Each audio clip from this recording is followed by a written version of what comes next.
ഇന്ന് തന്നെ ഡൗൺലോഡ് ചെയ്യൂ. കാണൂ നിങ്ങളുടെ ഫേവറേറ്റ് ഷോസ്. ഹരിയുടെ പ്രശ്നം എന്താണെന്ന് ഞാൻ ചോദിക്കാം. അമ്മ ചോദിച്ചാ അമ്മയോട് ദേഷ്യപ്പെട്ടാലോ? ദേഷ്യപ്പെടുവാണെങ്കിൽ ദേഷ്യപ്പെടട്ടെ. അപ്പൊ നീ പറയുന്നതൊക്കെ ഞാൻ സമ്മതിച്ചു തരാം. കേട്ടല്ലോ? ഇപ്പൊ വിളിയില്ല, പറച്ചിലുമില്ല. മനുഷ്യരല്ലേ, മാറ്റം ഉണ്ടാവും. അല്ല, മോളും തുടങ്ങിയ തത്വം പറയാൻ. എനിക്കറിഞ്ഞൂടെ, അവരൊന്ന് വന്ന് കേറിയ കിടക്കായിരുന്നു ഇല്ലേ? അമ്മാവൻ എന്തിനാ കാത്തിരിക്കുന്നെ? പോയി കിടന്നുറങ്ങ്. ഹരി വരുന്നവരെ ഞാൻ കാത്തിരുന്നോളാം. ഓ,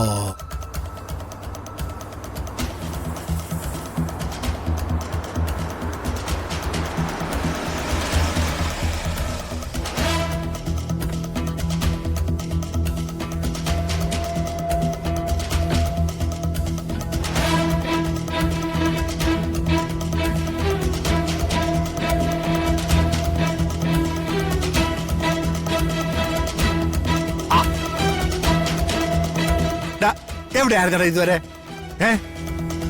വൈകുമെങ്കിൽ പറഞ്ഞൂടെ? ആ. ഇവിടെ ഉള്ളവർക്ക് കഴിക്കണം കിടക്കണം ഇതൊക്കെയല്ലേ പറയാൻ പോകുന്നത്. അപ്പൊ അങ്ങനെ പറയുന്നില്ല, എന്തെങ്കിലും കുഴപ്പമുണ്ടോ? കുഴപ്പമുണ്ടെന്ന് ഞാൻ പറഞ്ഞോ? പിന്നെ നീ എന്താ ഒരു പരിഹാസം പോലെ? ചോദിക്കാനൊന്നും നിൽക്കണ്ട അമ്മാവ. ഇന്ന് ആരുടെങ്കിലും കൂടെ അവരുടെ പേഴ്സണൽ കാര്യത്തിന് പോയതായിരിക്കും. അതെ, ഞാൻ ഒരുപാട് പേരുടെ പേഴ്സണൽ കാര്യങ്ങൾക്ക് കാവൽ നിൽക്കാറുണ്ട്, അതിനൊക്കെ പോവാറുണ്ട്. അതിനിപ്പോ എന്താ കുഴപ്പം? എന്തു ഒച്ചയാടാ, ഒന്ന് ഒച്ചോറക്കടാ. ഒച്ചയെടുത്ത് ഭാര്യമാരെ പേടിപ്പിക്കുന്നതാണല്ലോ പല ഭർത്താക്കന്മാരുടെ ശീലം. ഇനിയിപ്പോ അതും തുടങ്ങായിരിക്കും. അതെ, ഇനിയിപ്പോ അതും തുടങ്ങുന്നുണ്ട്. ഞാൻ എല്ലാം തുടങ്ങുന്നുണ്ട്. തനിക്കിപ്പോ എന്ത് വേണം? നീ വെറുതെ തമാശ കളിക്കല്ലേ? നീ എന്തൊക്കെയാ ഈ കൊച്ചിനോട് പറയുന്നേ? ചോദിക്കുന്നതിനും പറയുന്നതിനും കളിയാക്കുന്നതിനൊക്കെ ഒരു പരിധിയുണ്ട്. അത് കഴിഞ്ഞാൽ പിന്നെ ഒരു രസം ഉണ്ടാവില്ല. എല്ലാവർക്കും കൂടി മനസ്സിലാൻ വേണ്ടിയിട്ട് ഞാൻ ഈ പറയുന്നത്. തലയ്ക്ക് ഭ്രാന്ത് പിടിപ്പിക്കുന്ന 1000 കാര്യങ്ങളുണ്ട്, അതിന്റെ ഇടയിൽ ഒരു കളിയാക്കല്.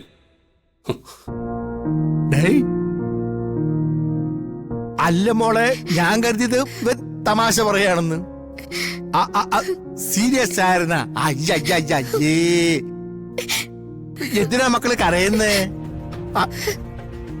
മക്കള് കരയാതെ മോളെ.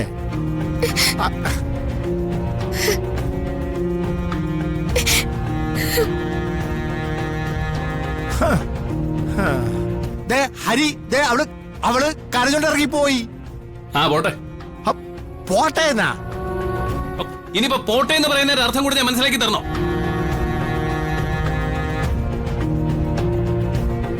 ഇവരിതെന്ത് പറ്റി? ഏറുകൊണ്ട നായെ പോലെ.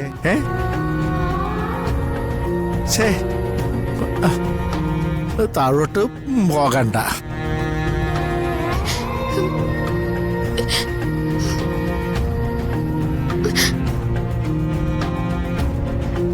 മോളെ,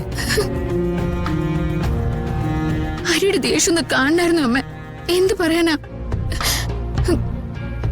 ഒരിക്കലും പൊട്ടിത്തെറിക്കില്ല എന്ന് പ്രതീക്ഷിക്കുന്ന ഒരാള് പെട്ടെന്ന് ഇങ്ങനെ ചെയ്യുമ്പോ നമ്മൾ നടുങ്ങി പോവില്ലേ?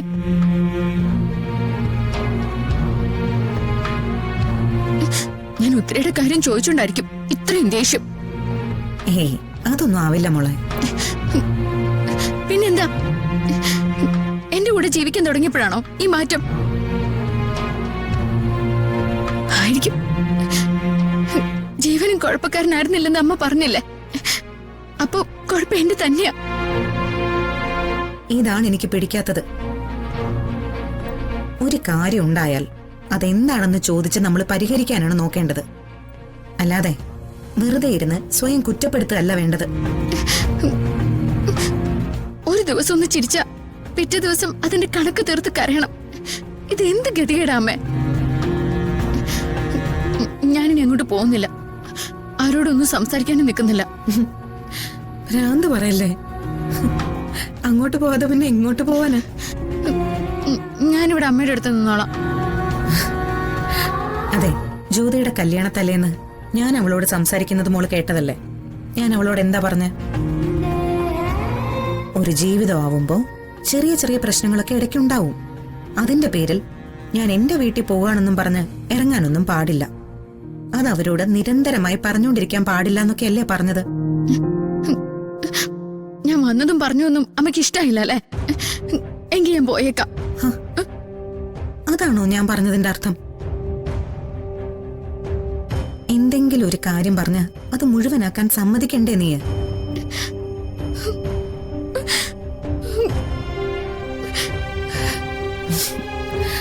ആദ്യം മോളി കരച്ചിലൊന്ന് അവസാനിപ്പിക്ക്, എന്നിട്ട് എന്റെ കൂടെ വാ. ഹരിയുടെ പ്രശ്നം എന്താണെന്ന് ഞാൻ ചോദിക്കാം. അമ്മ ചോദിച്ചാ അമ്മയോട് ദേഷ്യപ്പെട്ടാലോ? ദേഷ്യപ്പെടുവാണെങ്കിൽ ദേഷ്യപ്പെടട്ടെ. അപ്പൊ നീ പറയുന്നതൊക്കെ ഞാൻ സമ്മതിച്ചു തരാം, കേട്ടല്ലോ? സോപ്പ് കുമിള പോലത്തെ കാര്യങ്ങളാ. അതിങ്ങനെ ഊതി പെരുപ്പിച്ച് സ്വയം ടെൻഷനായി മറ്റുള്ളവരെ കൂടി ടെൻഷനാക്കുക. അമ്മയ്ക്ക് എല്ലാം നിസ്സാര കാര്യ. അങ്ങനല്ല മോളെ. നിസ്സാരമായിട്ട് കാണേണ്ട കാര്യങ്ങളെ നമ്മൾ ഗൗരവത്തിലാക്കരുത് എന്നാ ഞാൻ പറഞ്ഞത്. ദേ, കണ്ണൊക്കെ തുടച്ചേ. നമുക്ക് ഹരിയെ ചെന്ന് കാണാം. എന്നാ പിന്നെ അമ്മ വരണ്ട, ഞാൻ പൊക്കോളാം. നീ എങ്ങനെ തനിച്ചു പോകുന്നില്ല, ഞാനും വരുന്നുണ്ട് കൂടെ. എന്നാ വാ. വന്നേ.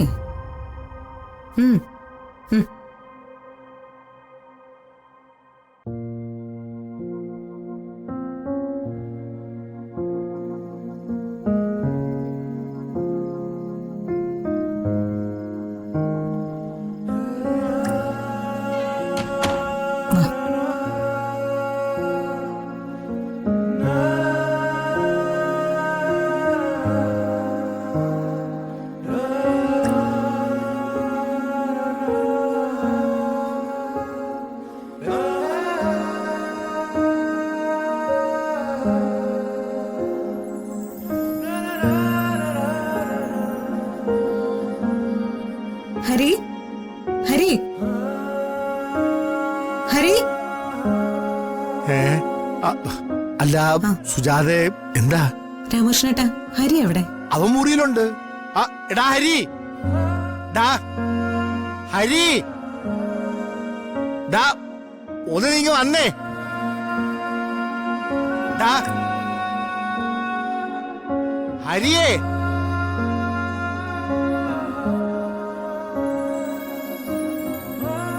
അതെ,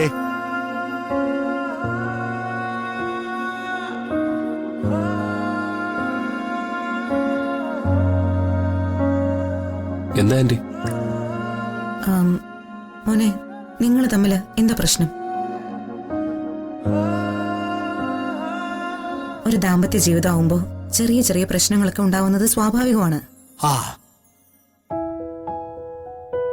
നിത്യ ഒരു കാര്യം പറഞ്ഞപ്പോ അത് ചോദ്യം ചെയ്യാൻ വന്നതായിട്ട് ഹരിക്ക് തോന്നണ്ട. മോൻ എന്തെങ്കിലും ടെൻഷൻ ഉണ്ടോ? ടെൻഷൻ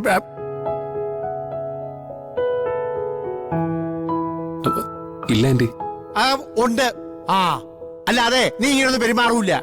ആഹാ, ഇത്രയും നേരം ഞാൻ ഇവിടുന്ന് ശ്രദ്ധിച്ചുകൊണ്ടിരിക്കുകയായിരുന്നു. എടാ സത്യത്തിൽ എന്ത് പറ്റി നിനക്ക്?